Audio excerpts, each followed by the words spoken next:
sitting with them one day and saw this engine on their mantelpiece. My co-founder and I found a laptop in a trash can in Hackney. Taking minutes in a large board meeting, typing on a tiny little keyboard that was on a BlackBerry. We've all seen the constant, terrifying news reports of IEDs. There's a good opportunity there, but would they ever take us seriously? One day I basically had an epiphany. What am I doing? I'm not really making a positive impact on the planet. Everything you do in life has elements of risk about it. There wasn't a space industry here, and now there's one of the fastest growing areas in the world for space. And ultimately we improve quality of life and save lives. It's quite large. And we use that to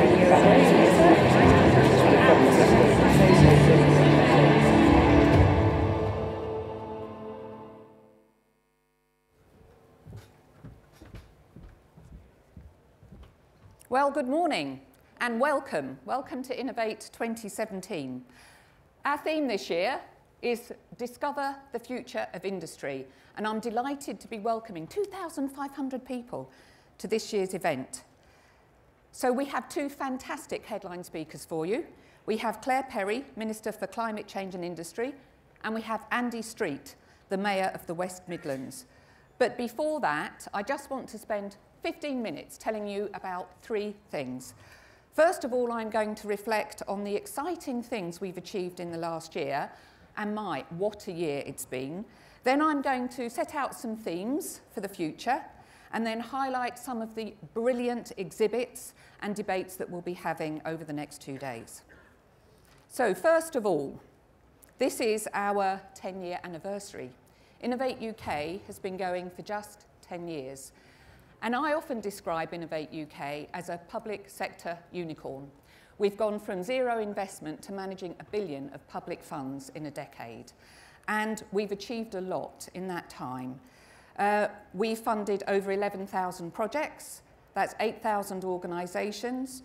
We calculate we've created 70,000 jobs, and for every pound we've invested of public funding, £7.30 has been returned in GVA. In the last year alone, we've supported 2,900 organisations across 1,000 projects, and more than 3/4 of those were SMEs. And that is just business as usual for us. In the last year, I'm particularly proud of the work we've done on the Industrial Strategy Challenge Fund. Now, I remember the very beginnings of the Industrial Strategy Challenge Fund when it was the Innovate UK Challenge Fund over 18 months ago. And at that point, we really wanted to understand how to create the businesses of the future. You don't send a man to the moon by just making funds available for rocket parts. We really wanted to create a strategy that would deliver the businesses in the future. And working together with the research councils, I was so excited when it actually became the Industrial Strategy Challenge Fund. Launched in April this year, the first three medicines manufacturing technologies, robots for a safer world, and batteries for clean and flexible energy storage have already been started, but there's a lot more work to do on that.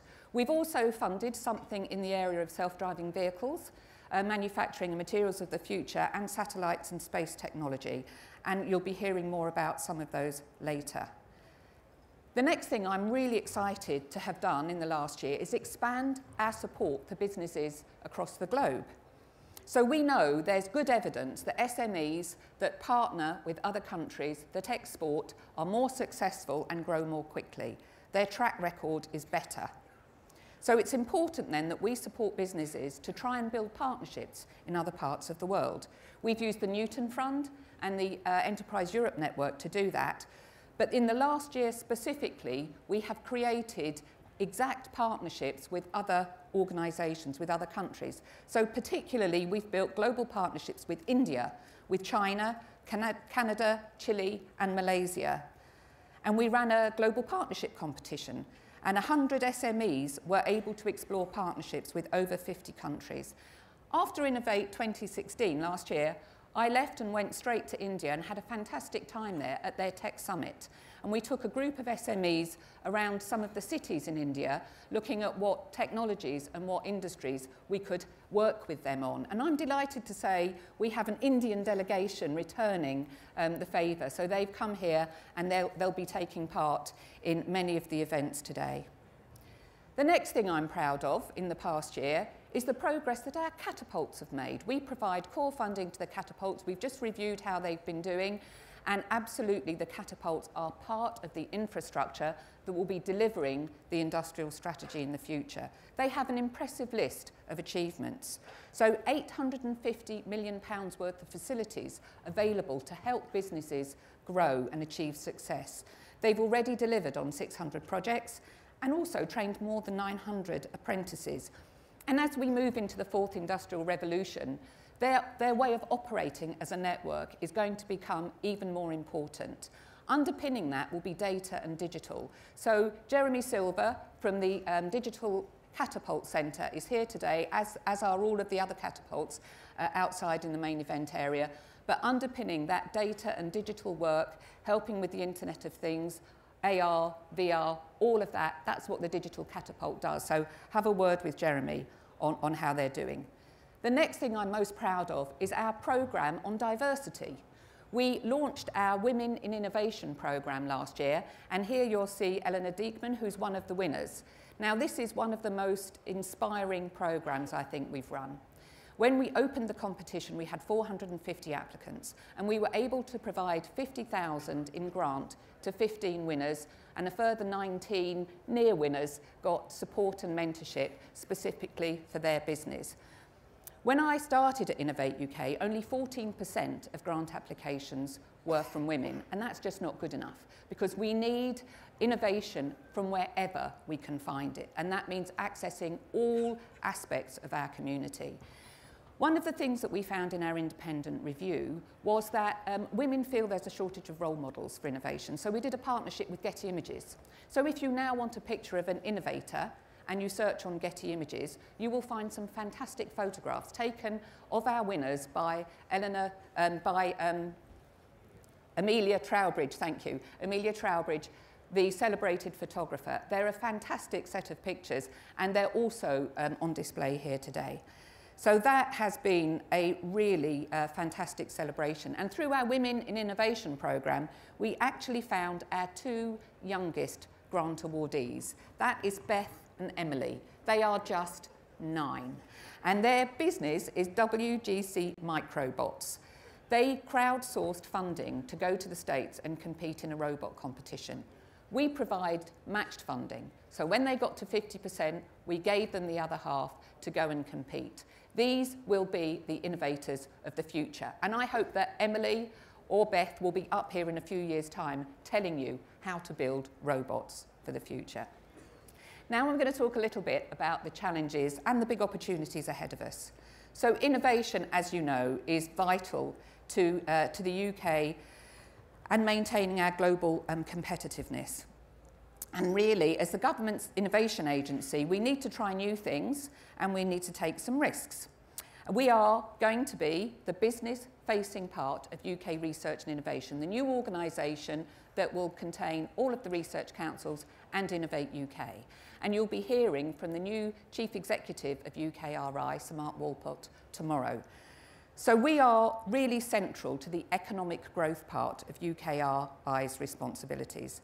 And in the industrial strategy white paper that we expect to see in the next few weeks, we'll be talking more and hearing more about how we're going to do that. We've been looking carefully at our own strategy and how we will deliver support and funding to growing and scaling businesses.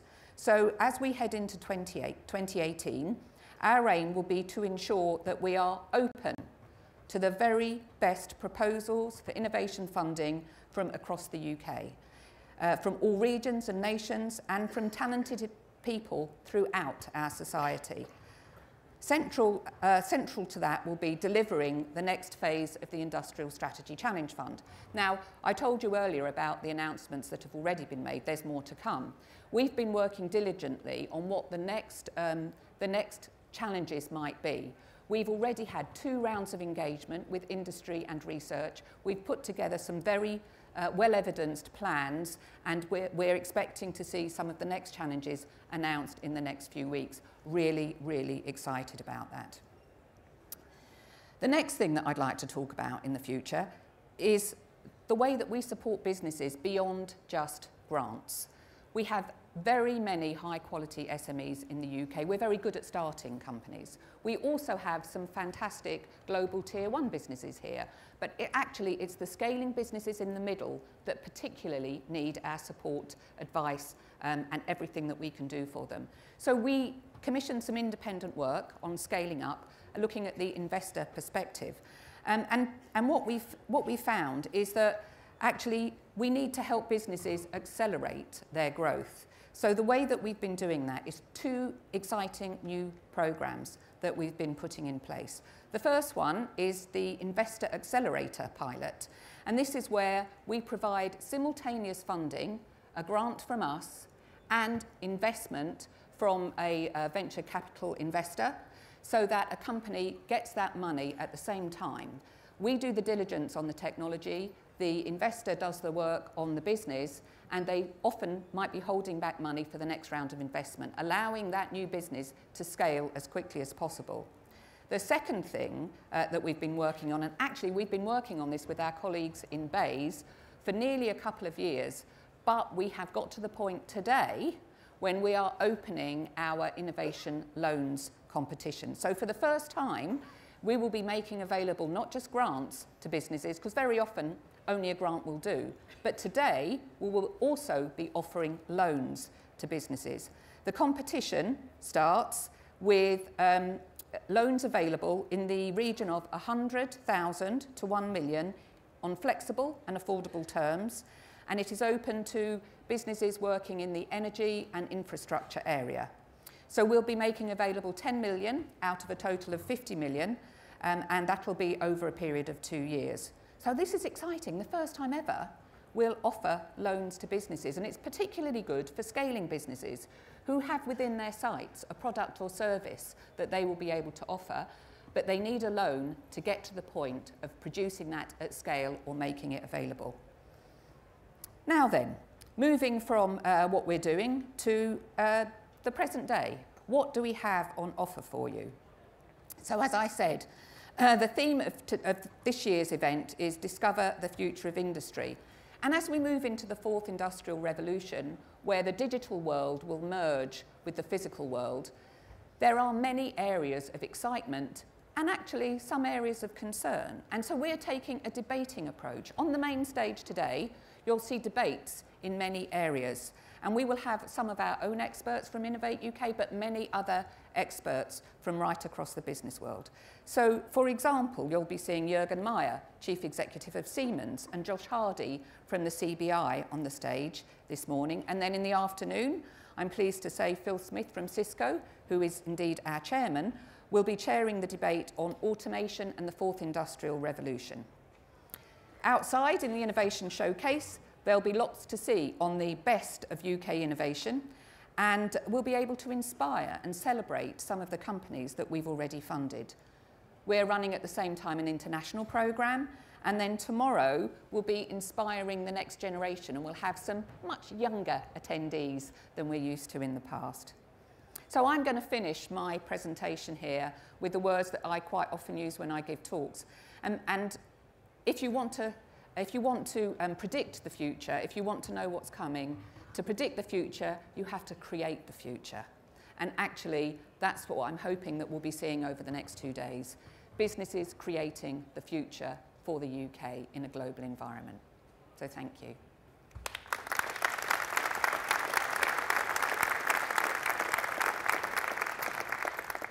So now it's my real pleasure to introduce Claire Perry to the stage. So Claire Perry was appointed Minister of State for Climate Change and Industry in June of 2017.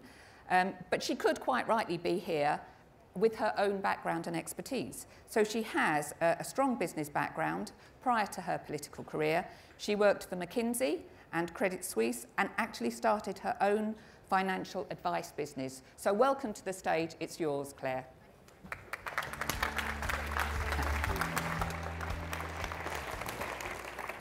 Good morning. It's really exciting to be here. There's real buzz in the hall, and it's a huge pleasure to be here today. This annual Innovate event has now been going for, I think, 10 years, and it's steadily become the must-go-to place to see the best of British inventiveness and ingenuity. And it's very interesting that it's the second time it's been held outside London. And I think Birmingham is actually the perfect place to be hosting a conference so focused on building the businesses of the future. Because innovation, like those wonderful canals, flows through the historical veins of this city. And I was interested in preparing for the event to think about what Birmingham-based inventors had actually offered the world. So you may know this, but in our homes, it was Brummie inventors who came up with the idea of the cooker, the electric kettle, and the smoke detector. In our offices, the photocopier, the stapler, and perhaps most importantly, the computer, with the Ferranti Mark I, the world's first commercially available electric computer invented here. And what is very striking is that part of the invention team, part of the engineering team, was Birmingham-born Conway Berners-Lee, who, along with his wife Mary Lee Woods, herself educated at the University of Birmingham, brought Tim Berners-Lee into the world. So first the computer and then the internet. That's a pretty good Birmingham heritage. And if I was a Berners-Lee offspring of the next generation, I think I might be feeling just a little bit of pressure given that. But I think it's perhaps a very literal example of how British ingenuity is passed on from generation to generation. We are, and always have been, a nation of thinkers, doers, and dreamers. And whether it's an industrial or digital or low carbon revolution that we are thinking of now, we can confront the challenges ahead of us with our characteristic imagination and resourcefulness. And I think if you go around the world, and it's very interesting now, the global reach that we have, people look to us, they rely on us to lead the next generation of technological advancement. And it's actually through Ruth's work and all the work of those at Innovate UK that has put us in this incredibly good position to continue that leadership. As Ruth said, what did you describe it as? The unicorn or the unicorn? Over the last 10 years, that unicorn has grown and committed over 1.8 billion of public funding to innovation, which has been match funded by business funding. They've helped 8,000 organisations with projects estimated to have added more than 16 billion to our GVA and gone on to create nearly 70,000 jobs. And that's a huge success, and I think we should take this 10th anniversary to just say a huge thank you to Innovate UK for what they've done. But it's of vital importance that we don't stop. If anything, we accelerate that progress and we continue to generate the next wave of innovative businesses and inspire the next generation of innovators to think and to do. And I was actually very struck to see the little robot girls up on the screen. I met them in Parliament. They came in and very confidently demonstrated their technology, and I was just incredibly proud to see them and to see what they were doing. But I think government and business working together is the best way to achieve this aim.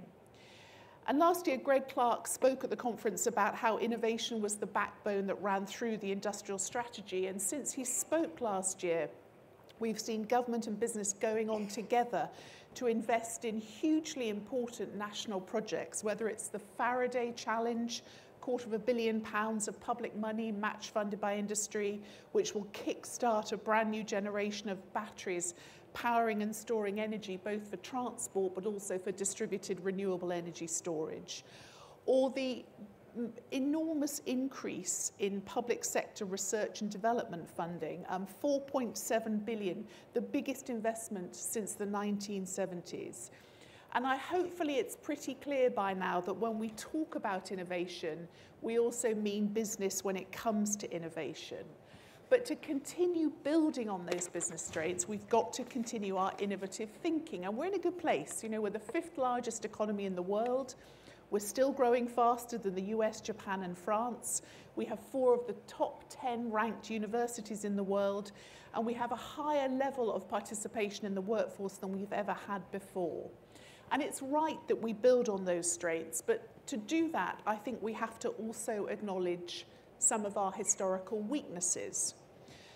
Growth and prosperity has not been spread evenly across the UK.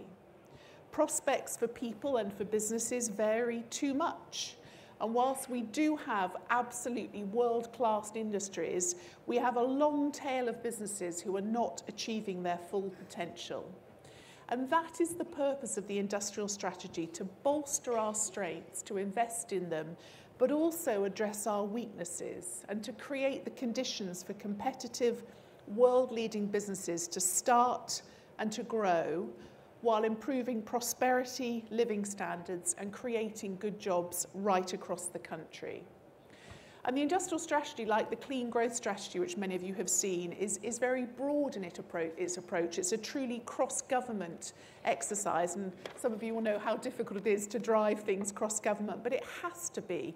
We have to take account of everything that drives or hinders economic progress. You know, you can have separate policies on infrastructure, skills, energy, tax, education, international trade, and so on, but you have to weave them together to create a fabric of a strong economy that works for everyone. And that is the core purpose of the industrial strategy that we will be seeing hopefully in just a few weeks. And one of the things that I think makes the strategy very different is not having politicians sitting in one place and businesses sitting in another place talking about what they need to grow, but shifting that focus out of those individual groups and into a very joined up public sector and business approach, using sector deals to challenge industrial sectors to say, what is it you need? How can we help you? What are the problems that you need to solve? Not doing what businesses won't do, but government doing what businesses can't do.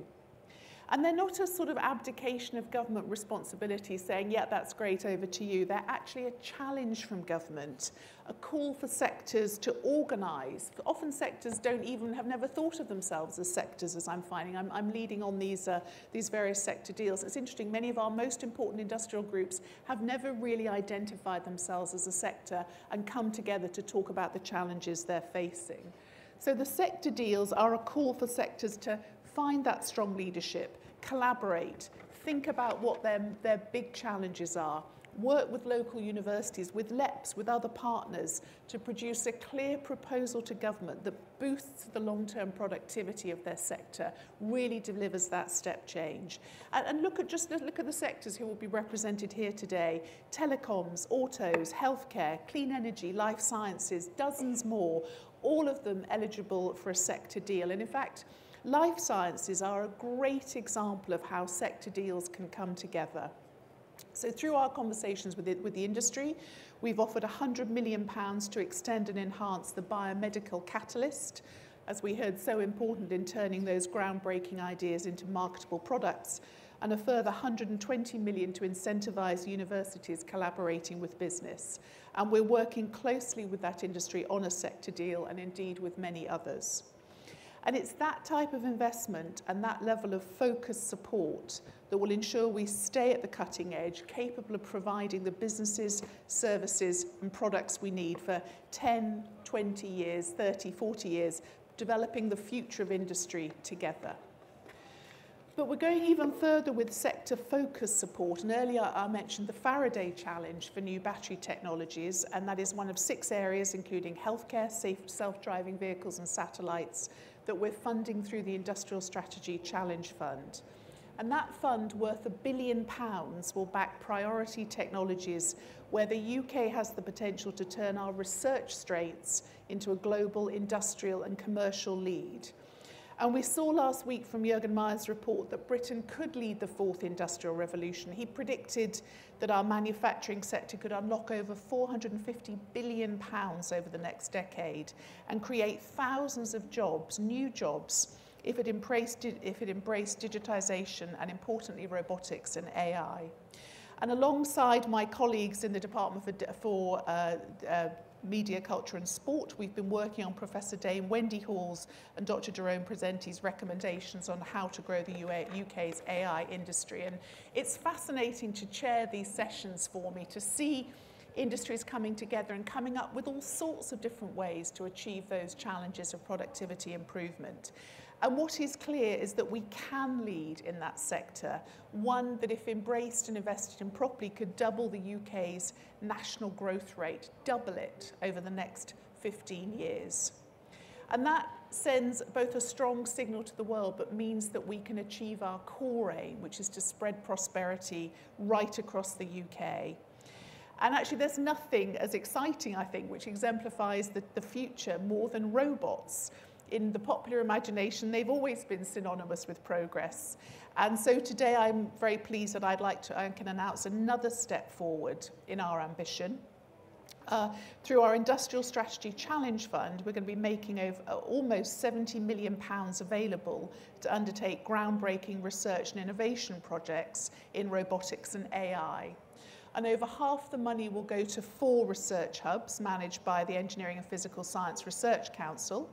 And in the past, those councils have been responsible for, the smart holograms on our currency, low-carbon building materials, new aerospace materials. They have a brilliant track record. And so we're asking those 4 hubs to develop robotic solutions to enable safer working environments in some of the world's most challenging areas, particularly in the areas of offshore energy and nuclear energy. I mean, as you will know, hugely difficult areas to work in. Waters as deep as the country's tallest building, the Shard, hazardous materials that need to be handled at incredibly high temperatures, a perfect place to use robotic technology. And so the national hubs delivering this internationally leading research will also be supported by an additional £44 million from commercial and international partners.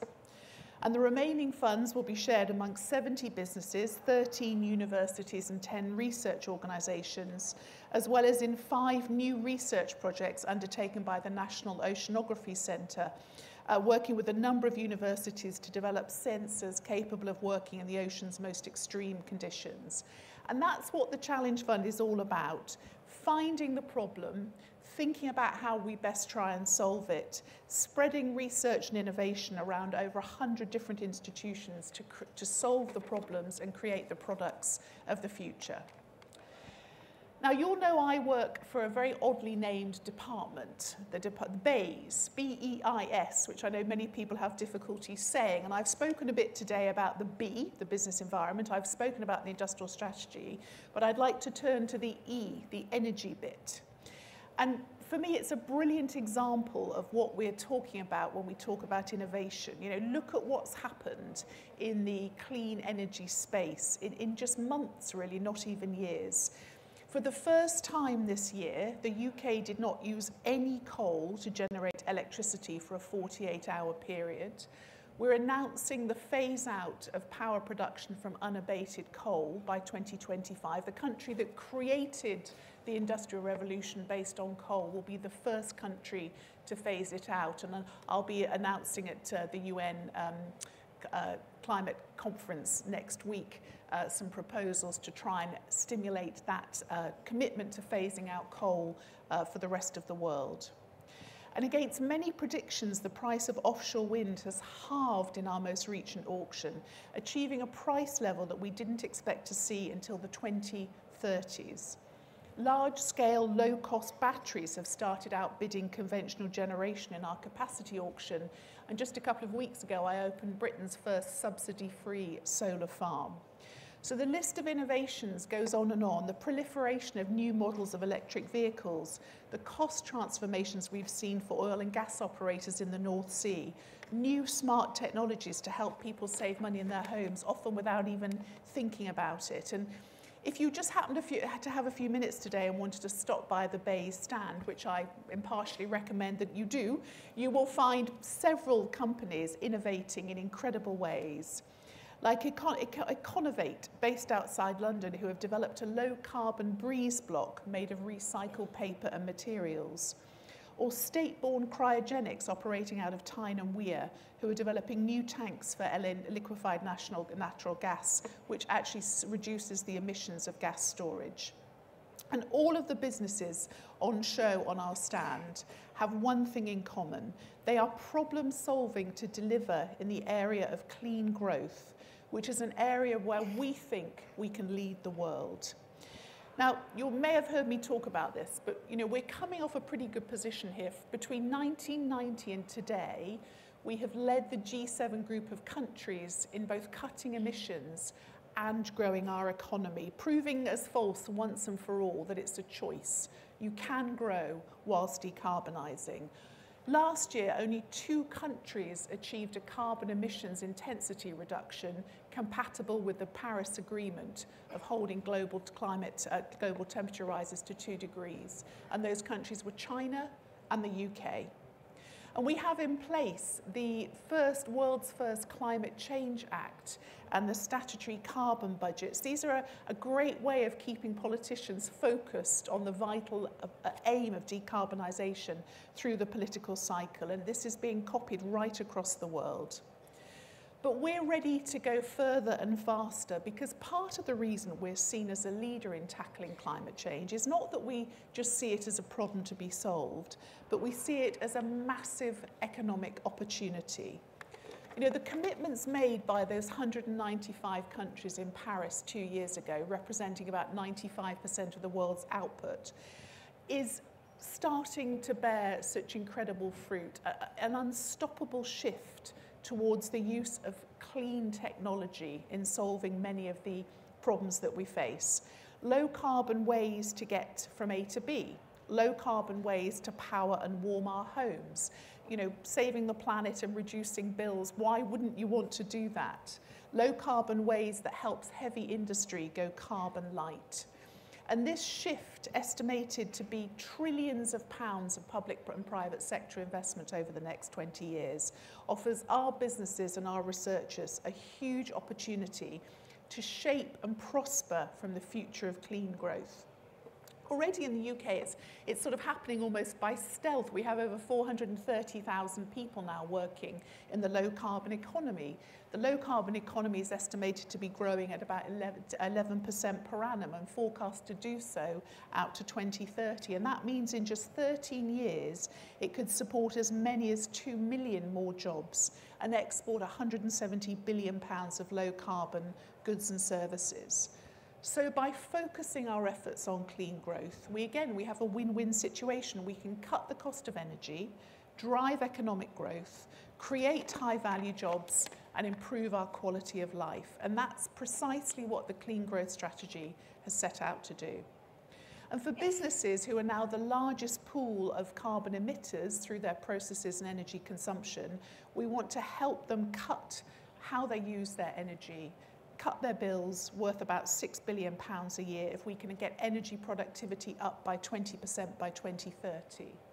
And we're investing £1 billion supporting the take-up of ultra-low emission vehicles, including helping consumers both overcome the upfront cost of buying an electric car and overcome range anxiety by developing one of the best electric vehicle charging networks in the world. So the Clean Growth Strategy has very far-reaching goals and priorities and sets the scene for other long-term government plans that we'll be bringing forward, like the plan from my colleagues in DEFRA to take carbon emissions out of the natural environment and the Department for Transport's Road to Zero. And clean growth is an absolutely fundamental pillar of our industrial strategy. We see it as one of our major industrial challenges and missions to solve. And it's not, I guess I'm really proud of that because, the government, I think, we have a duty of stewardship for the country that we inherit for our short period of time in office, hopefully a longer period of time in office. We have to leave the natural environment in a better condition than we find it. Clean growth is not just an option, but a duty we owe to the next generation. And it's a win-win situation for us in terms of the economic prosperity that it delivers.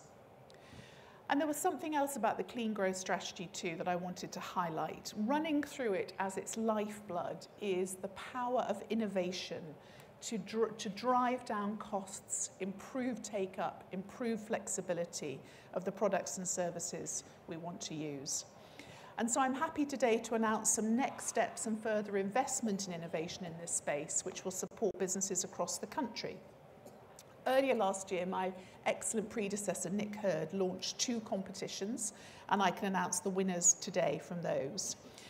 Each will be getting a share of £600,000 to improve the ways of storing energy in a variety of different environments. And crucially, the great thing about Clean Growth is it does operate right across the country. So those winners are located in all sorts of places, from Sheffield to Rotherham to Perth. And they are Highview Enterprises Limited, SSE's Renewables Development UK Limited, ITM Power Trading Limited, and Cumulus Energy Storage. And the second competition will support 5 companies who are helping UK businesses and public sector organisations to reduce their energy use in peak times and provide flexible power. And they are DuckDuck, Totem Sustainable Solutions, Flexitricity, Kiwi Power, and Innovatium. And huge congratulations to all of you.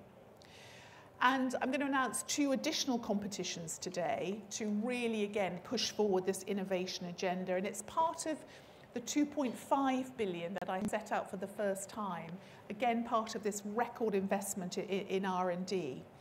And 16 million of that investment will be going to 2 new smart energy innovation competitions. The first is up to 8 million to support new studies and tests on demand-side response technologies. You'll know this, but basically ways for users to shift the use of the energy to store it for use later. And this new funding will support up to 30 new studies and 10 practical demos of technologies, which will give consumers more control over how and when they use their energy. And the second competition, up to £9 million, is focused on SMEs, helping us create energy management solutions based specifically on how SMEs use their energy. We know SMEs, are busy making payroll and thinking about exports, and often don't find it easy to focus on the energy costs that they're facing. And this competition is designed to help with that. And I think all of this work couldn't be more important than it is today. Next week, I'm going to the COP23. We like to use acronyms in the climate space, in Bonn. And I will be surrounded by many international colleagues who are focused, as we are, on tackling climate change. And it's abundantly clear that if we actually want to make a difference to climate, if we want to achieve and go beyond those Paris goals, we have to look at every aspect of our society and think about how we can innovate to change the way that we use energy and bring down emissions. And ultimately, it all comes down to innovation. Considered investment and government support in innovation will not only help us be more productive, but will help us be world leaders in new technologies, creating robots that improve manufacturing, creating ways to make our homes more affordable and better to heat, and cutting our energy bills.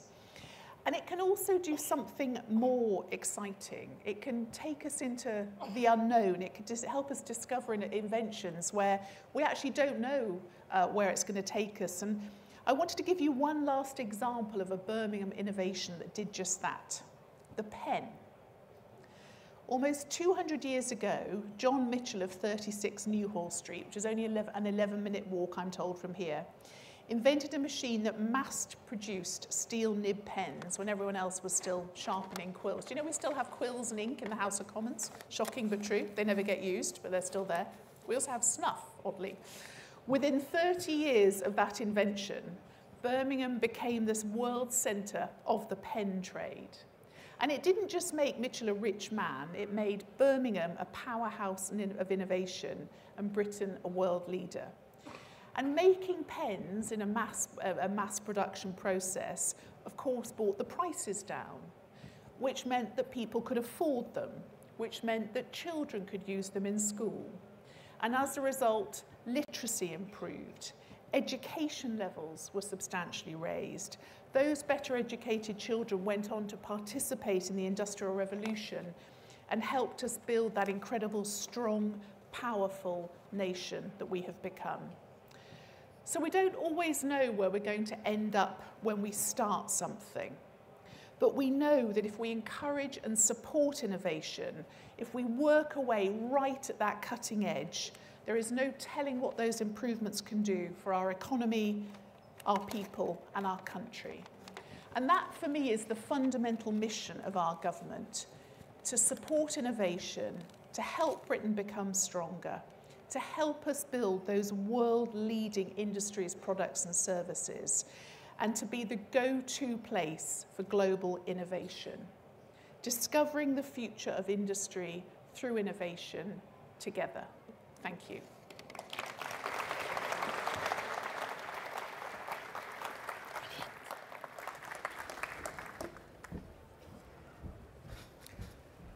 Well, Minister, thank you so much. That was fantastic. And thank you for telling us about who's going to be taking on the baton of delivering the new energy companies and the research that we've been looking forward to hearing about. So thank you for that.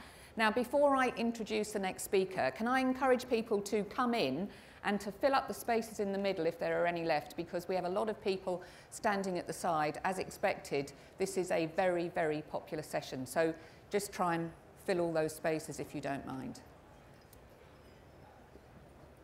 Okay, and as you're doing that, I would like to introduce the next speaker. So we are absolutely delighted to have with us Andy Street, who is the first Mayor of the West Midlands, elected in May of this year. So he chairs the West Midlands Combined Authority, and he started his career with John Lewis and has a host of high-profile economic development roles working with local and national government. So as Managing Director of John Lewis, Andy oversaw one of the most successful periods in its history, and actually we talked to John Lewis quite a lot on some of the retail products, services and growth opportunities for UK businesses. Outside of work, Andy's very passionate about the arts, and he was awarded a CBE for services to the national economy. Andy, please come up. I invite you to take the stage. Thank you.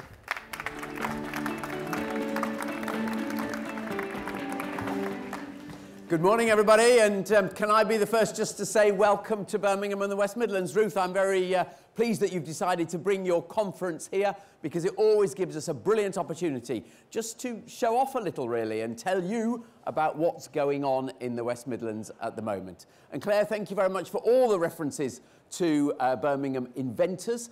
Next time you come, I want to take you to the Penn Museum in the Jewellery Quarter in the city centre, which actually tells the story of how this city did change the world in just the way you describe. So what we're going to do this morning in my little bit is talk a bit about the innovation challenge and indeed the industrial strategy through the lens of the West Midlands. A few slides to support us along the way. And the first thought is that this region knows how to lead the world. We led the world in the first industrial revolution. There we are. The image is of what was called the Soho Manufactory, the home of Matthew Boulton, of the Boulton and Watt fame, and that was the biggest factory in the world at the end of the 18th century.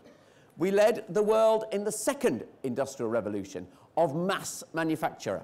That is the inside of the Henry Root car factory in Coventry. So we led the first revolution, we led the second revolution. I want to persuade you this morning that we can lead the fourth industrial revolution here in the West Midlands as well. And the reason I am confident of that is that something is happening to the West Midlands economy that is something of a surprise to those outside the West Midlands. This slide is the depressing bit. This is what I describe as the laggard performance.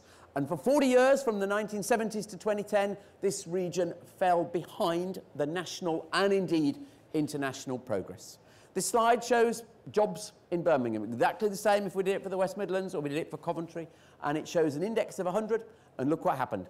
All through what was supposed to be the boom years of heading up to 20, the last crash, jobs were lost in the West Midlands. We went backwards. The country went forwards, we went backwards. We were the laggard. In 1970, wages in Birmingham were higher than in London. By 2010, we had the highest unemployment rate of any constituency in Britain. That was the period of underperformance in the West Midlands. But something very dramatic has changed. and we've actually emerged as the leader of the UK's economic performance. Now, I could choose lots of stats, but the two I've pulled out reflect two very important things. We talk a lot about the productivity challenge in the UK, and that is clearly linked to innovation. The stats for the last 3 years, this is not a flash in the pan, show productivity growth per head in the West Midlands against the UK average. And you can see we're running about 3 times ahead. And think of the inflection from the previous slide to this. One of the reasons, there are many, is the startup culture, the entrepreneurial culture that has been born here. Birmingham now substantially ahead of our regional competitors in number of startups. If I were to show you the stats for exports, the West Midlands has become the export success story of the UK. We're the only region with a trade surplus with China, and over the last few years, our exports have gone up by about 40%. We're first for inward investment, and critically, in the 2016 year, we had the highest pay growth here of any region. So something has changed. One last stat, which I had to admit I got my own team to check up because I didn't believe it. Last year, job creation, 110,000 jobs created in the West Midlands. That's the broader region, and that was nearly a third of all of the jobs created in the UK. A third in just one region. So something has changed very, very dramatically. So the question is why, and what can we learn from it? Now, my first answer is, the reason why is we have followed what we would call our mini-industrial strategy. And Claire, I hope you won't mind me saying this, we referred to it as this before the government made it fashionable. So this goes back to 2010, the birth of the local enterprise partnerships, the first move towards devolution. And the 3 local enterprise partnerships across the West Midlands, Greater Birmingham, Solihull, Coventry and Warwick, and the Black Country, each had their own plans, but it was basically about a mini-industrial strategy focusing on the areas where we had real strength. Obviously, automotive, obviously the whole question of advanced manufacturing, but also some perhaps surprising sectors, life sciences, low carbon, professional services, all of which had high growth prospects and high value jobs created within them. And I'll say a little bit more about how this has developed in due course. And also through an unprecedented level of regional collaboration. Yes, I'm the first directly elected mayor as a Conservative, but in truth, this strategy has been followed across the political divide and across the region. Business have played a critical role, and I must call out the role of the universities. They kept us true. They made it tough for us, frankly, because they said, you're not strong enough in that, you shouldn't be concentrating on it. So they have been a critical role in this. So a genuine team effort to get behind this. Click. Roll forward to the combined authority. And we've refreshed all of this into what we call a regional industrial strategy. And the sectors that we've chosen are the genuinely transformational sectors, where the new jobs will be created, the high-value jobs will be created, and where we can say we have a real competitive advantage against the world. And this isn't about Birmingham against Manchester or Liverpool or London. This is about Birmingham against Boston and Berlin and Barcelona. So tough work done to say where there is a real, genuine advantage. And the sectors that came out, the only sector that came out where we had a world-class cluster was advanced manufacturing, particularly around automotive. The other areas that we chose were where we had an advantage in a niche within an overall sector, and we thought we could grow it into an internationally competitive position. And then we had on the left-hand side of the slide the enabling sectors, we called them, where a lot of jobs were being created, but they were not the real breakthroughs in terms of technological application. The combining thought, though, one thing ran through this like Blackpool through a stick of Blackpool rock: digital. Each of these sectors was being transformed itself by digital. Digital is not a sector in the way in which we think about our industrial strategy. That's the old-fashioned thinking. It is a way of life of all of these. And the question for us is, how are we going to make sure in the West Midlands that our digital innovation is pushing us ahead in each of these sectors? And I have to say, I knew a little bit about this from the John Lewis experience, because retail has been transformed by digital, as indeed as travel, as hospitality, as is the sort of taxi business. But retail has already gone through this. And John Lewis, a fuddy-duddy old department store all about shops, has become, I hope this isn't unfair, a business that is now an online-led business. It's going to happen to every other sector. We had to respond to that by changing the whole way in which we went about innovation. And the slide there just shows a number of the John Lewis innovations over the last few years. But the lesson in my mind was if it happened there, it would happen in each of our sectors. How do we respond to that? And that's actually why on Monday we launched with Public, a company supporting us, what we called here the GovTech Summit and GovTech Challenge. And it was saying, how is digital and our startups here going to change public services? So if you want to look at the detail of this, we launched our challenge inviting SMEs in that startup space to come forward with proposals as to how they would change a number of our public service provisions, because we're trying to harness the power of that startup community. And then the next part of our journey was just to confirm what our industrial strategy through our science and innovation audit. We worked with Innovate UK and all the LEPs together to actually confirm where our strengths laid. On the back of that, we have now confirmed the sectors we're working on. I want to say a little bit about innovation in each of those. Our core advantage in the region is, of course, manufacturing, of course, automotive. About 18% of our GDP comes from manufacturing. It's about 11 for most other regions, so a real advantage here. But the question really is, how are we going to move that to the next generation? So particularly to electric vehicle production. So the region has put in what we think is a very dramatic, compelling bid to what Claire referred to as the Faraday Challenge, the battery productions that will underpin the new electric vehicles. So a critical example of innovation being applied, and the region again has come together, led by our universities, in that case Warwick, for that application to government. Then in health, what's our unique advantage in health? The slide's rather boring, I'm afraid. It's a sort of map of the different assets we have in the Edgbaston quarter of Birmingham, which is really driving the life sciences piece here. But the advantage we have might surprise you. It is actually in our population. This is the youngest, most diverse area in Britain. About a third of the voters in the West Midlands are from BME populations. But the more critical thing is in 5 million residents across the West Midlands, we have a population the size of Scotland, but the diversity of the world. And if you're a drug trial company, that is something that is uniquely advantageous. So we are now leading the world in what we call precision medicine, translational medicine, using the individual data about your genomic makeup and understanding how individual drug treatments react to different makeups. And the amount of money that's been leveraged in on the back of that insight is already in the hundreds of millions of pounds, a unique regional advantage. And then we've thought about professional services. Every region says this. This region is the second professional services region outside London. That is the new HSBC bank headquarters. For a bank to bring its retail bank headquarters out of London is a dramatic breakthrough that opens next year in the centre of the city. And then we thought about next generation transport. This is a great example of us thinking about where we can make an industry of the future.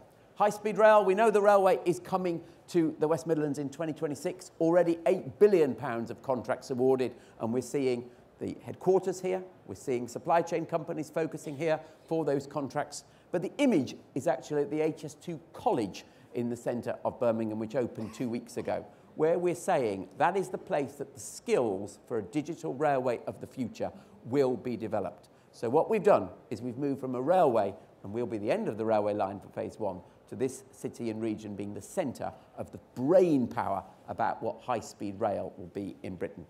The right-hand side image, that is our proposal for the battery storage, and the other one on which I don't have an image is, of course, autonomous vehicles. And I was very pleased that just 2 weeks ago, we in the West Midlands effectively won a government competition for sponsorship of, if that's the right word, for autonomous vehicle research and testing. So we can now say on the back of that decision that autonomous vehicles will be tested on the public roads of Coventry, Solihull and Birmingham very shortly. Currently, they're tested on tracks in Nuneaton, and it's a wonderful, uplifting experience to go and see that digital technology. We know it's coming to the public roads in the region very shortly. So another new sector, and I'm very clear, we've got to lead on that, not Stuttgart or Detroit. It's a race for world leadership there. We will win it. And then I've talked of digital already, but the reflection of just the scale of what's happening here is there. We do now definitely have, by a country mile actually, the second biggest cluster outside London of tech and digital businesses. And we thought, I've already explained how that can be applied, for example, to autonomous vehicles. The other sector we're after is, of course, creative. And you see the theme of digital. BBC have announced, and it will be opening next year, the digital channel BBC 3 is relocating to Birmingham. That's what we wanted, the new future digital facility for the BBC here. And we are bidding hard, Claire, hear this well, for Channel 4 to be relocated to the West Midlands as well, because that would be iconic and catalytic for the creative sector here in the West Midlands. The bit we haven't got right, and my apologies, it's not the most sexy slide, is the skills piece. Claire said that skills were a part of the industrial strategy. I absolutely buy that. This was taken with apprenticeships at Fujitsu, just about a mile from this building. A wonderful business that's really engaged that, and of course they're providing lots of the infrastructure for our digital revolution. But have we genuinely thought about the skills that are required for this fourth industrial revolution? I don't believe we have. We don't yet have a change to the structure of what is being provided. And if I was being provocative, Claire, that is the thing I would like locally and nationally us to put far more energy into thinking of that component of the industrial strategy. Final reflection then. We go back to Birmingham in the 19th century for the final reflection. In the 19th century, it was said that Birmingham was the best governed city in the world under the leadership of the business background Mayor Joe Chamberlain. He used the technology of the time to bring in gas lamping, sewerage, urban street planning, transformed the public services of a 19th century industrial city. Our challenge is to do exactly the same in the 21st century.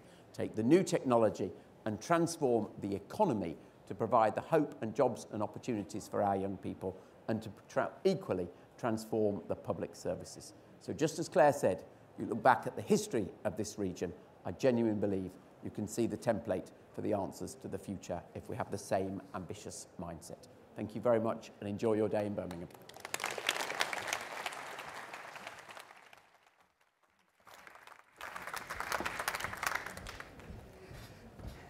Well, wow, that was inspiring and exciting.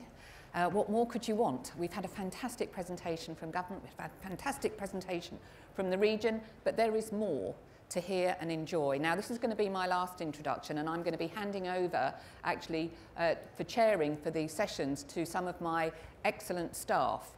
So I'm going to make the last introduction in a moment, and after that, Mike Pitts will be taking the MC role for us. My last introduction, though, is a very personally rewarding one, because the person who's going to chair the next session is a member of our governing board. And she's been a fantastic supporter of Innovate UK. She's been to China talking about some of the work we do. So Hazel Moore, I'd like to welcome you to the stage. She's the chairperson of First Capital, a fantastic and supportive governing board member, and she's going to be talking about the panel and UK's place in the world. So Hazel, please come on up. The stage is yours.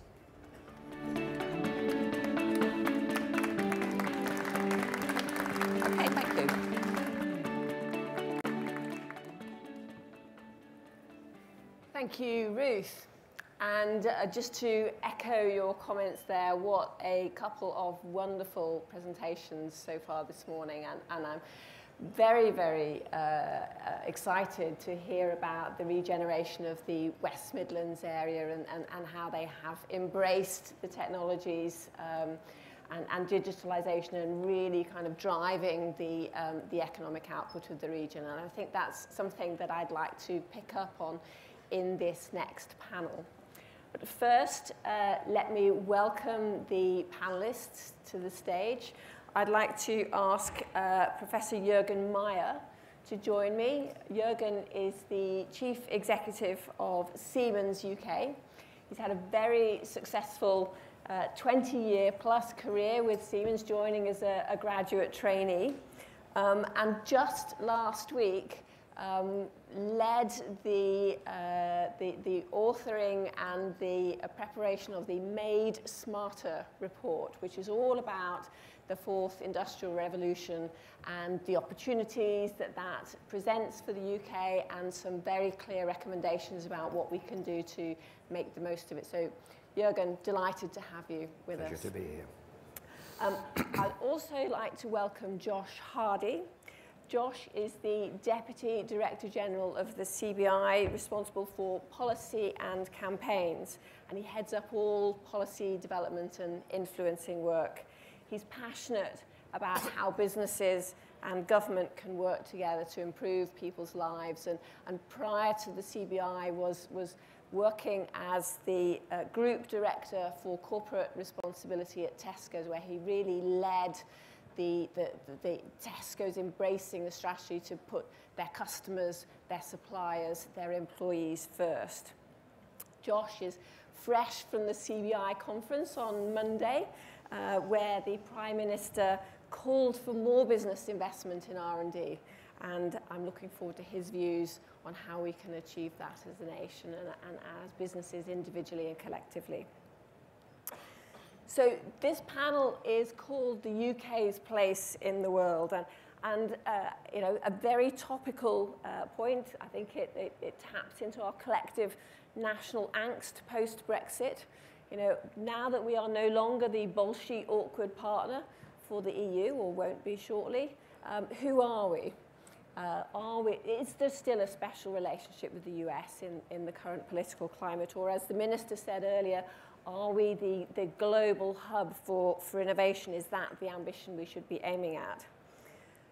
I think the real question is, how can we ensure that our citizens are safe, that our economy is growing, that people's living standards are rising in the face of intense global competition and rapidly accelerating pace of technological change, which offers opportunities but also threatens people's jobs, and what kind of jobs and livelihoods can we create for them going forwards?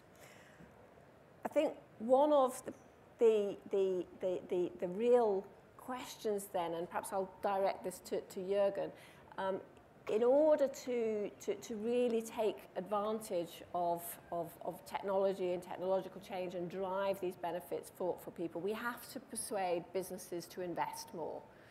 So Siemens has nearly 300 manufacturing and production plants around the world, 350,000 employees. You've got a choice of where you can make that investment. What is it about the UK that would make you choose the UK, or what is it that the UK can do to really attract Siemens to invest here? Yeah, well, I mean, the first thing to say is that the UK does do pretty well in terms of attracting Siemens investment, both in R&D and in manufacturing. So you mentioned we've got 300 global manufacturing plants. 15 of those are here in the UK. So if you take that, you know, by sort of, you know, contribution to GDP of manufacturing globally, we punch above our weight in that respect. And we also engage in lots of exciting R&D here in additive manufacturing, energy storage, battery management, the future of electric propulsion in aviation, you know, some really exciting things we're doing here. So the question really is how do we do more? And actually, the Prime Minister put an interesting statistic out at the CBI conference just yesterday, where she said in the UK, for every £1 that the government invests in R&D innovation, business invests 1.6, and in Germany it's in 2.4, and in some other countries, South Korea, etc., it's even more. So why is that? And to me, it's two simple answers. And one is we lack scale, we lack ambition in some of the areas that we drive. So, you know, we do lots of good stuff, but then we fall short of, you know, really investing in it and really scaling it up. And the second thing is we're not very coordinated in the way in which we present our research and innovation network. So, you know, let's take an example of artificial intelligence. Everybody's talking about it. We know the UK is a good place to do it. But internationally, you now say to Siemens, you know, come and invest your money. where do you go? Well, you could go to the Alan Turing Institute, but actually you might go to Cambridge. There's some very good stuff happening at Imperial. Actually, the University of Manchester is doing some very good things. And it isn't very well coordinated. So, you know, the ease at which Siemens can come and invest, and indeed to find a place where there is real scale, and it's unquestionably the best in the world, is not that easy to identify. So it's those two things. It's scale, organisation, and ambition. Great, and I think we'll dive into those because I think they're really important issues as well, and we'll discuss them a bit further.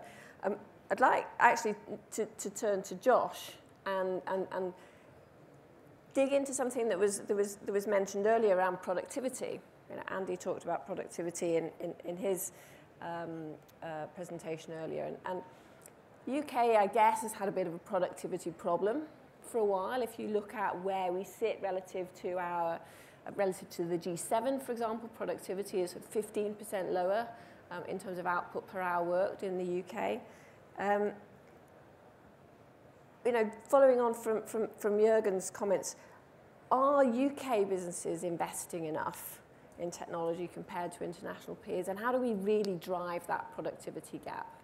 Well, I mean, I think, you know, the stats that Jürgen quoted about, you know, 1.7% of GDP in R&D and the business contribution to that, they're inescapable. So the first thing is we can't say that business is investing enough, but I think the interesting question is how do we get business to invest more? And we've heard that at our conference on Monday, the PM said business have to invest more. We hear lots of businesses saying, well, government needs to do more. I think the obvious answer is both need to do more, but they need to do it together, because the government sets so much of the ecosystem for investment. You know, Jürgen's talked about better coordination, skills strategy, a stable tax environment, clarity on Brexit. All of these things affect businesses' appetite for investment. So as we see the industrial strategy coming out in, what, a little under 2 weeks' time now, absolutely critical that at the heart of that is this idea of a pro-enterprise, stable economy that helps business to have the confidence to invest. But business needs to step into that. Business need to then have the confidence and the skills to make the right investment choices and to be brave. And we will quite rightly hear a lot about cutting-edge R&D, and that is absolutely fundamental. But for a lot of businesses, that's quite scary. That's quite a big step.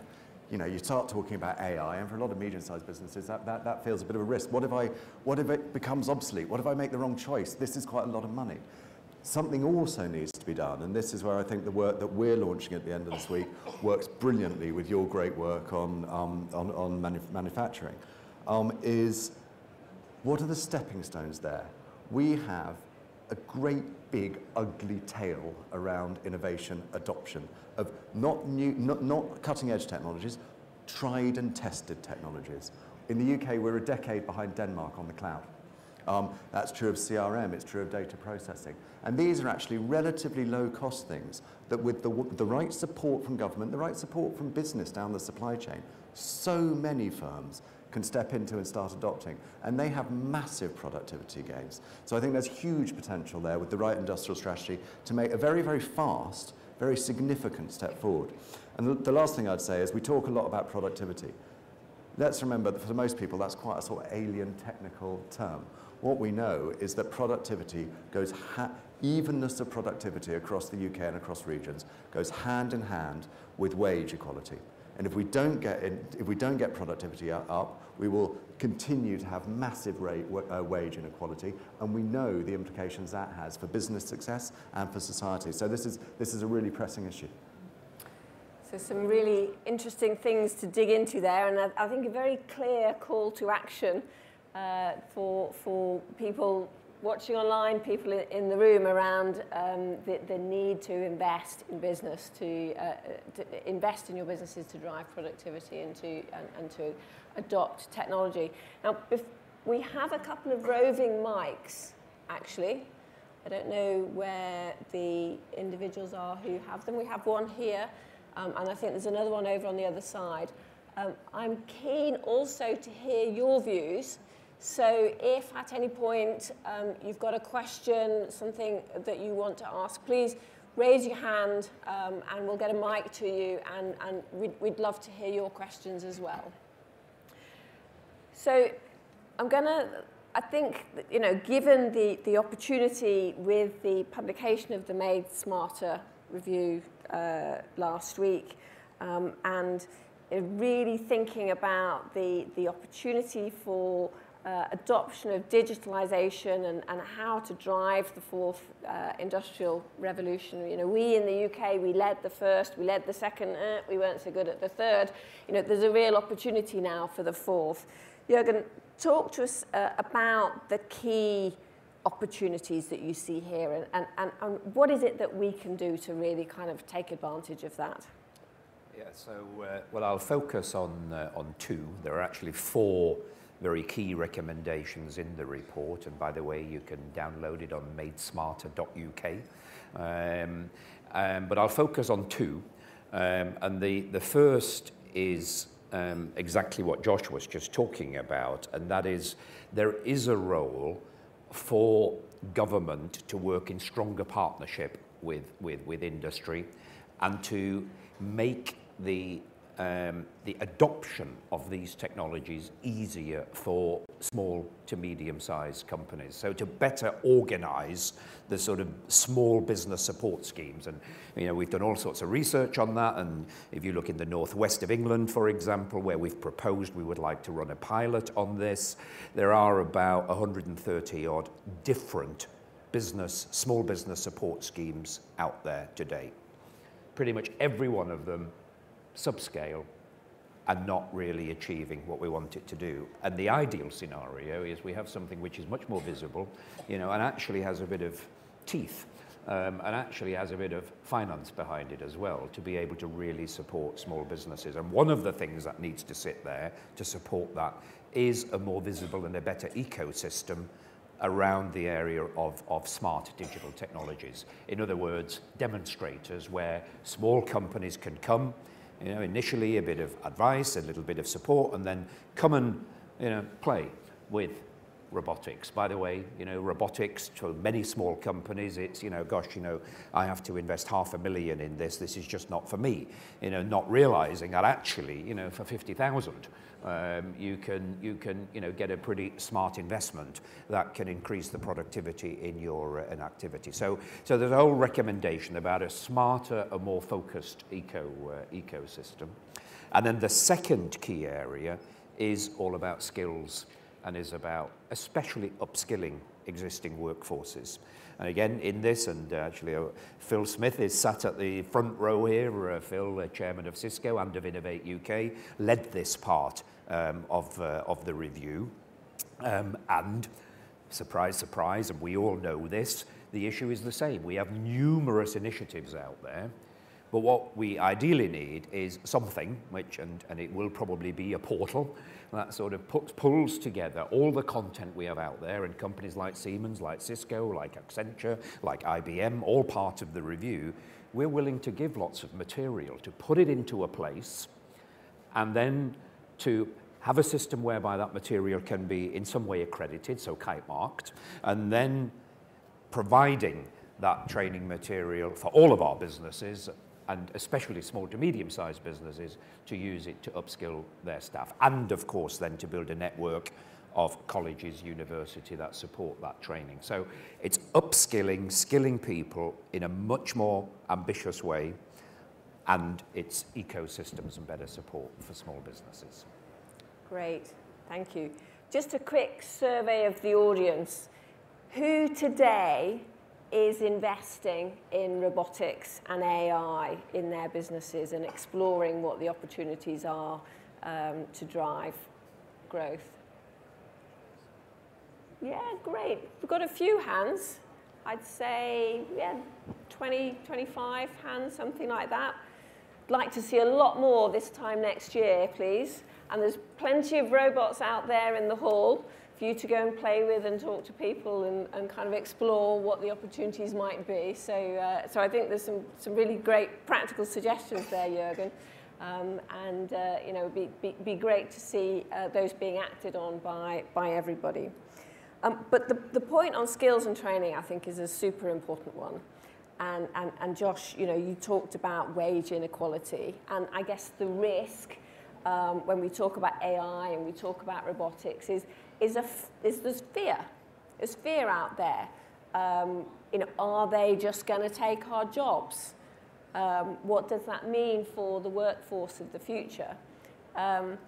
So you know, I really appreciate the ideas around you know, sharing and upskilling for individuals.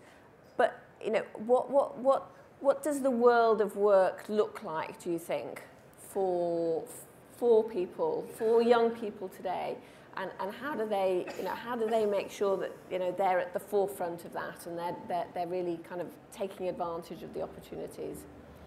Okay, well, I mean, I think that's a broad question that goes much further than just innovation, because the honest truth is, if you talk to young people in schools today, they don't understand. They have a real barrier and a perception gap about the world of business in the first place. Too many young people think business is this alien land that has nothing to do with them. So I think all businesses have a huge opportunity to get into schools to talk about the work that they do in broad ways, and in ways that young people actually can understand and engage with. And that's the starting point, because unless young people see business as a place that is relevant to them, everything seems that getting into business is just too big a step. I think there's a lot the government can do. We welcome T-levels, for example. So if you increasing the variety of education, broadening the curriculum, getting more business support in there is absolutely fundamental. But I would say this isn't just about the education system pumping in people to business. There's a huge amount that businesses can do within their own workforce, as Jürgen's touched on, but also in management training. Now, a statistic that I find quite shocking in a sense is that whilst 50% of businesses in one of our surveys believe that automation and AI will fundamentally transform their sector over the coming years, only half of them are investing in automation and AI. So I mean, that shows at a management level within businesses the lack of confidence, there's the will there, but maybe not the skill. So yes, schools, yes, colleges, yes, universities, but yes, employees, but also right the way to the top of the organisation. Making those investments in training and understanding is absolutely key. That's then about management and leadership. And both of you have used different terminology. I think, Jürgen, you talked about a burning platform. Josh, you talked about the challenge of a generation to really kind of grasp the opportunities that we have. Not shy of hyperbole, but you know, how do we? There's obviously there's stuff that government can do, but there's stuff, you know, this requires collective individual action in partnership. It's businesses, it's all of us saying, okay, you know, we need to step up now. What are your thoughts and recommendations on the business leaders in this room in terms of their individual specific actions that they should go out of this room today and say, I need to do this? Yeah, I think, I mean, the first thing to say, I do think we've sort of got ourselves into a bit of a pattern in this country where, you know, business and government, we sort of talk to each other, you know, over the garden fence a little bit, and it's sort of, you know, business, you know, saying, government, we need your support, and government is saying, you know, we need business to invest, and you know, and I'm pretty clear that, especially in this current climate that we're in with Brexit, where, by the way, everything we're talking about here becomes even more important. Because to convince Siemens to carry on doing its business here, we now need to be even more impressive and have even more scale on innovation to sort of offset some of the disadvantage we might face through Brexit. So, you know, and I think it's unlikely that government is going to come out at us and say, you know, here it is, you know, fully designed, and you know, and it's all going to be really dead easy for you, and you just need to adopt it all, you know. So I think that's unlikely.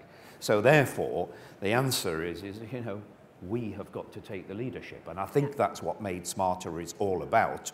It's a group of businesses, 200 businesses got involved, very importantly large and small, you know, and I think we've got to really drive the ambition, the message. And with that, obviously, what we look to do is we look to create a stronger partnership with government and get stronger support for what it is we're doing. But I do think we need to be the people that are jumping into the leadership position. And of course, the best place to do that is within your own businesses. You know, train people, invest in it. You know, when I've presented this at other conferences, some feedback I often get is, well, you know, it's all very well and good talking about AI and additive manufacturing. You know, I haven't even adopted, you know, the third industrial revolution yet. And I sort of say, well, look, I get that. You know, I just didn't fancy writing a report called, you know, Catching Up on the Third Industrial Revolution. It doesn't sound very ambitious. But I'm not going to argue too much about whether, you know, part of the fourth industrial revolution is actually catching up on, you know, basic automation technologies, you know, and we can just get on with it.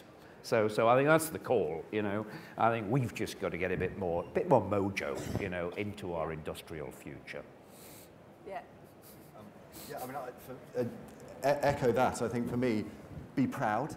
I think the role that business have, I've mentioned tackling inequality, but in all of these societal issues, absolutely fundamental. And if you look at the robustness of our economy since the referendum, there's a reason for that, and that is because businesses have rolled up their sleeves, cracked on despite the uncertainty. So start from a position of pride, but start from a position of honesty as well. As a business leader, ask yourself, ask your leadership team, do we really have the confidence? Do we really understand the technological change that is coming down the line? If yes, great, grasp it, communicate it to your employees. You mentioned a sense of fear about jobs being replaced by robots. Talk to your employees about that. Make sure the training, the skills are in place to upskill them and give them new jobs if that affects you. If the answer is no, I'm not confident about this change, there is support, there is training out there. Made Smarter can help. Be the Business, the productivity leadership group work can help. There is help out there. Let's find it, because the more of us that get on this journey, the better able we'll be to grow and to contribute to society. And we saw some great evidence of that from Andy's presentation earlier as well, in terms of the leadership that this region has shown and the success that has followed, which I think is a fantastic example for all of us. We have a few minutes left. Are there any questions in the audience? I could ask lots, obviously, but you know, really want to hear from you all. Do you have a question there? Please say who you are and where you're from. Hello, my name is Christoph Berkel. I'm co-founder of Brill Power, an Oxford-based spin-out company. And my question goes to Jürgen about the role of British SMEs and startup companies in innovation in Siemens, and what such small companies as ourselves can do to make ourselves as attractive as possible to corporate investment and partnership and collaboration. Thank you. I'm sure you'll be coming to have a chat with me afterwards. So, I mean, we as Siemens have absolutely recognised that, especially in this new digital revolution, we are going to not be able to create anywhere near enough of the IP inside our company. So we are creating new mechanisms to better engage with startups and SMEs. Now, what helps us in that scenario is having the right ecosystems in which we can meet and and we can do some work together. So, which is why we are a supporter of digital Catapult, high-value manufacturing Catapult, and these sorts of environments where hopefully we can meet great companies like yours. Of course, also those around the universities. The other thing that we are done, and we've done actually in Siemens, is we've created a new company within Siemens. It's called Next 47. We're actually just launching our UK office for that. And so to answer your question specifically, that will be the place where startups can come and engage with us and look for opportunities to engage in both innovation activities, all possible funding, et cetera, et cetera. So the answer is we are creating mechanisms.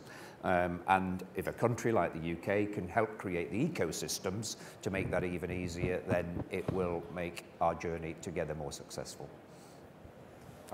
I'd just add at a slightly different angle that collaboration across the supply chain is going to be a fundamental part of the answer here, because you have so many small, medium-sized, scale-up businesses that really do understand the technology and that can act almost as reverse mentors for some of those bigger businesses that maybe face challenges. But the reverse is also true. You have many, many medium-sized businesses who are stuck and who don't have the competence to invest, and their larger business partners, often who do, can help them and can mentor them on that journey. So the things that Siemens are doing are absolutely fantastic. And I think if we can get that flow of knowledge and information through the supply chain working much more smoothly, that holds so many of the answers. And obviously it's great that you're here, but Innovate UK has mechanisms to assist businesses in collaborating through collaborative R&D and mechanisms to enable different parts of the supply chain to collaborate and to meet each other and to work on joint projects as well. So, you know, there are mechanisms that will fund and connect and support in helping those relationships through Innovate UK. Other questions over there? Morning, I'm Sarah Gill. I'm from the UK Science and Innovation Network. So we're 90 science and innovation officers that are based around the world in embassies around the world. Really enjoying this morning's panel discussion. Just 3 very short points. I really sympathise with the point about the UK's R&D strengths being very dispersed and not very well coordinated. I just wondered, and maybe this is a point for Hazel, whether the UK Research and Innovation Body, the new organisation being launched next year, might resolve that issue. A second point was just the one on medium-sized businesses being fearful of cutting-edge R&D and maybe not having the knowledge to make the decisions. And I just wondered whether businesses need something like what the UK government has, which is a network of chief scientific advisors. And then a third point, at the very beginning of the panel discussion, you mentioned Europe. And I just wondered, because I work in France and I see how important European partners are to the UK R&D landscape, I just wondered what your thoughts were on how businesses can strengthen the partnership with Europe beyond Brexit. 3 questions there. I'll answer the first one very quickly, and then I'll pass over to my colleagues to talk particularly about, I think, the Europe piece. I think the creation of UKRI is a huge opportunity to create a more joined up ecosystem. Innovate UK already works closely with its peer research councils, but there are specific networks and structures being put in place that will allow us to work more closely and signpost more effectively. So I think the challenge is very much real, but we are working hard to address it. Perhaps over to Josh and to Jürgen to talk about Europe. Shall I say a little bit? Oh, go on, you go first. I love Brexit. Look, Brexit presents a lot of challenges, and it adds in, as we've both said, a huge amount of uncertainty. But I think one of the areas we've talked to government a lot is about that collaboration on R&D, Horizon 2020, all those different programs. I think we can be quite confident that that will continue in some form post-Brexit. That certainly is a very, very strong commitment from government, and from our conversations with the EU, there's a very strong commitment there. So there's a lot of stuff to work through as to whether or not we get a good deal, but that at least feels like one area where there is real potential, and it really matters, because that collaboration across the continent is important. Of course, we should collaborate with other parts of the world as well, but Europe is our closest neighbour and where we have the most collaboration, so getting that right is absolutely fundamental. Yeah.